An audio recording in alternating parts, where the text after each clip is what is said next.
Hello! Today I'm going to show you what you can do with a piece of slow stitching that you've done. Hopefully you're a really quick and easy project. This is the beginning of the video, so I haven't made it yet, but in my mind this is a really easy one.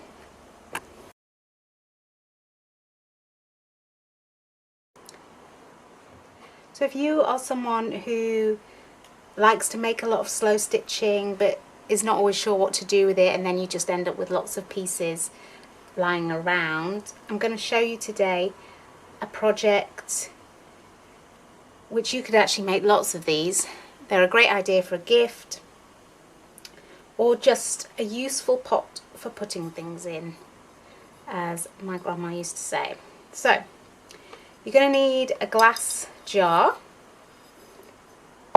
and a piece of slow stitching that you've already done. This was quite thin and obviously I haven't tied it at the back, so we are going to put a backing on it.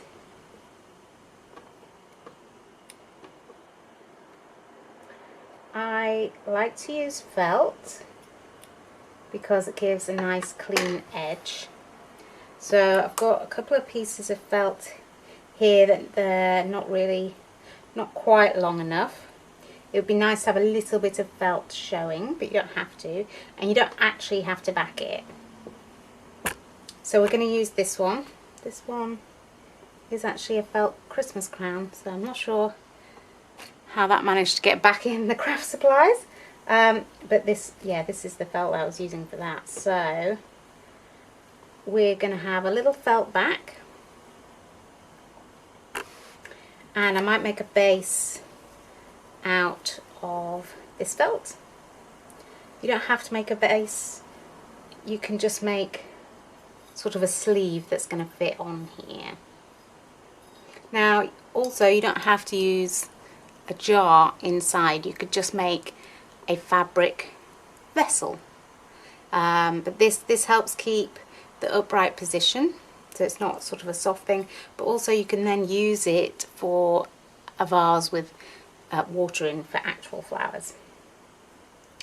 If you were just making a useful pot for putting things in and you didn't need to put water in, then do away with the glass vase. I've yet to make a vessel, but it is something on the big old to-do list. So I think this piece, I had it in mind when I was sewing it that I was going to do this with it. So I might trim down just a little, bit, then we can have a bit of the blue showing.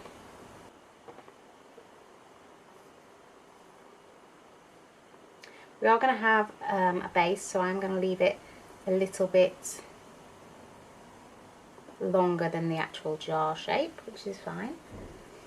We do want to cover most of the jar up, if not all of it. You could cover all of it. Let's see how we go. There's a bit of an overlap there, which is good. You can see you've got a lot of running stitch going on here. I ran out of thread here, so I just did some little arrows. And that's the thing with slow stitching, you can just be using what you've got. And also now we're reusing a jar as well as using up our scraps. I'm going to slightly off center it, I think. And I have a question. I always do running stitch up, down, which is like essentially what you're taught in school, I think. Just come up and go down, and occasionally I will come up, go down, and then do the next stitch without pulling it through like that. That's okay, I feel quite secure doing that. But I have seen people, especially when they're doing slow stitching, do this. Let me show you because I can't describe it. Go down, up, down, up, down, up, down, up, like that, and do a lot at a time. Do you ever do that? I do find if I do that, because I have tried it before, it's quite easy to go wonky, quite easy to not be lined up. But do you do that? And why do you do that? Let me know in the comments. Kind of feel like that this is sort of rushing it a little bit, especially with slow stitching. I guess if you wanted to get this job done real quick, that might be the way to do it.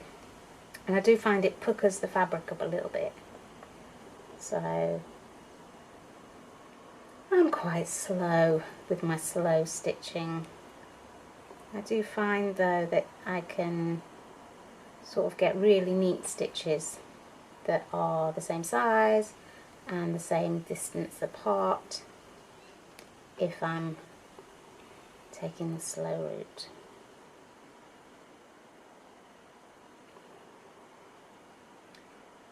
But I guess it's whatever you find easiest and whatever your goal is. If you want to do something really quickly, then I can understand why you might do it that way.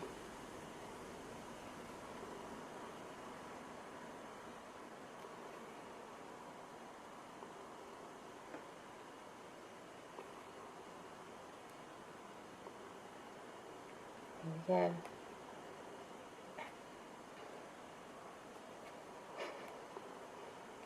You also need a really long needle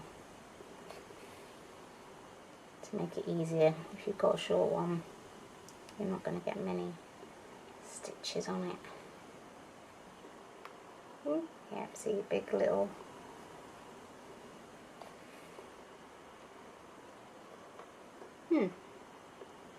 Let me know in the comments what you think about that.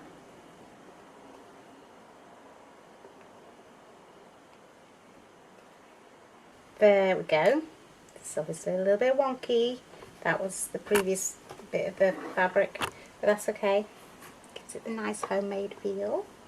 So we're going to do a base. I'm going to cut bigger than the bottom to give a little bit of sewing room.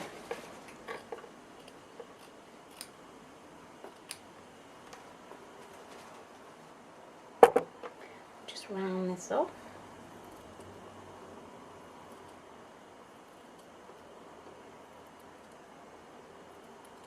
So I haven't done this before. Just kind of go into these projects a little bit gung-ho and kind of assume it's going to work, this is fine. But I think this one, it is kind of basic.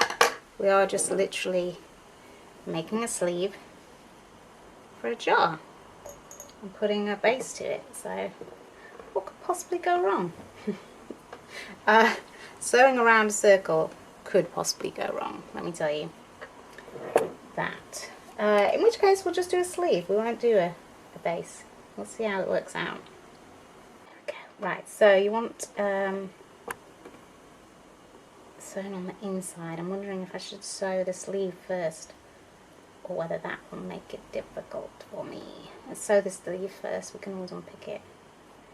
Right, we want it loose enough to fit on, but we want slightly snug fit. Okay, that's good. So if I line up this end with the end of the blue fabric for my starting point, that should see us right. And felt does stretch a little bit, so you're okay. So I've turned it inside out. I'm going to do back stitch. Could just do running stitch.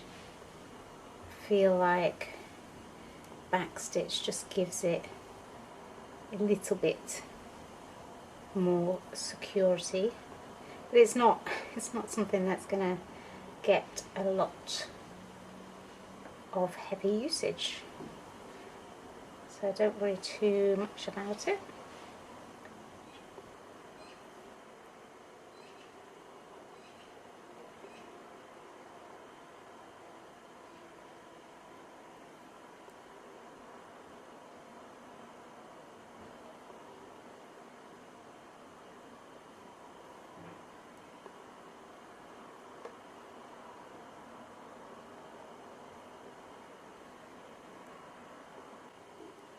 I feel like I might have made it not quite tight enough. We shall see. Doing it this way takes a little bit off each end, but I did leave quite a gap. So we'll have a look. It's only a few stitches if we wanted to undo it and do it again a bit tighter.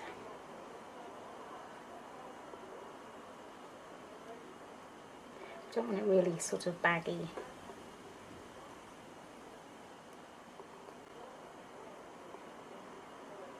Now before I sew that off properly, let's turn it inside out and see how we feel about this. The felt gives it sort of a stiffness anyway, so actually that's quite a good fit, I think. Bring it down a bit here, and then we can sew on the bottom, and that's going to be a wee bit tricky. Right, so the circle is a little bit bigger.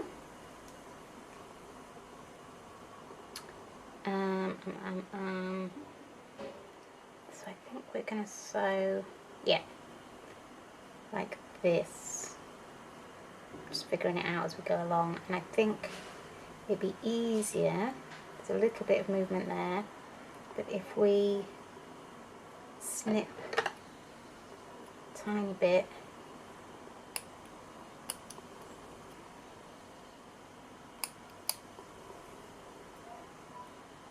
just in a few places to sort of make it easier. You can snip a little bit deeper because I'm not too close to that line.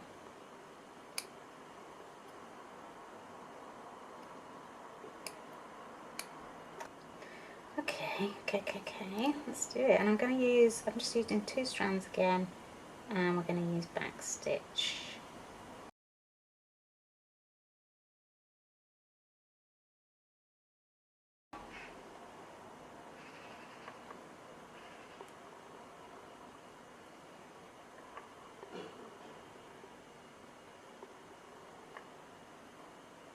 Now you can see that's gone quite well actually, and I ended up putting a few more snips in as I went around. I think the snips are actually like the key to getting it to sit right. There's probably a mathematical reason behind that. So now let's turn it the right way out. And this is my first one, so be kind. Need to trim that one's fraying a bit. There we go, that's quite a strong base, I think. With a little border still, so that's nice. And because we've done it in felt, it does stand up. I guess you'd have to be careful a little bit with what you put in it. But it stands up on its own if you wanted to just use it like that. But we're going to add a jar. I'm going to push it down. Trim off some of this. Don't really want the fraying fabric there.